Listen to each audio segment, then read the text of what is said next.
ఇక చినుకు పడితే చాలు ఆ ఊళ్లకు దారులన్నీ కూడా మూసుకుపోతాయి. ఇది ప్రతిసారి ప్రతి ఊరికి అంటే అట్లీస్ట్ ఒక్క ఊరికైనా జరుగుతూనే ఉంటుంది. కానీ ఈ ఊరికి మాత్రము దారులు పూర్తిగా మూసుకుపోతాయట. మోకాళ్ళ లోతు బురదలో నడవలేక ఆపద వస్తే హాస్పిటల్కి కూడా వెళ్ళలేని సిచ్యువేషన్లో అక్కడ గిరిజనులు పడుతున్న ఆవేదన వర్ణనాతీతం. మంచిర్యాల జిల్లా భోగంపల్లి పాటి గ్రామాలపై ప్రత్యేక కథనం ఇప్పుడు చూద్దాం. మంచిర్యాల జిల్లా బెల్లంపల్లి నియోజకవర్గం నెన్నెల మండలం కోనంపేట పంచాయతీ పరిధిలోని భోగంపల్లి పాటి గిరిజన గ్రామాల ప్రజలు బాధలు వర్ణనాతీతంగా మారాయి. భారీ వర్షాలకు వాగులు ఉప్పొంగి ఈ గ్రామాలు బయట ప్రపంచంతో సంబంధాలు తెగిపోతాయి. ప్రభుత్వాలు పాలకులు మారుతున్నా తమ తలరాత మాత్రం మారడం లేదని గిరిజనులు ఆవేదన వ్యక్తం చేస్తున్నారు.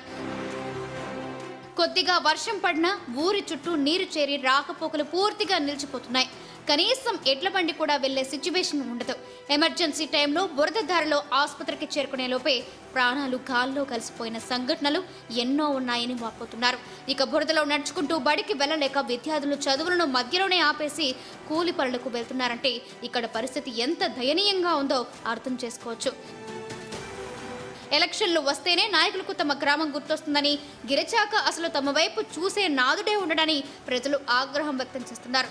దశాబ్దాలుగా ఓట్ల కోసం వచ్చి రోడ్డు వేయిస్తామని హామీలు ఇవ్వడమే తప్ప నెరవేర్చిన దాఖలాలు లేవని మండిపడుతున్నారు. ఇప్పటికైనా అధికారులు ప్రజాప్రతినిధులు స్పందించి తమ గ్రామాలకు సరైన రహదారి సౌకర్యం కల్పించాలని గిరిజనులు కోరుతున్నారు. 2026వ సంవత్సరంలో ఉన్నాం.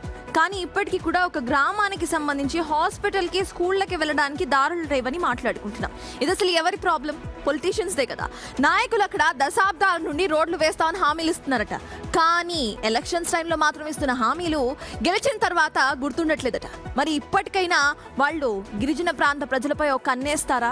అట్లీస్ట్ ఇప్పటికైనా రోడ్లను బాగు చేయిస్తారా? చూద్దాం.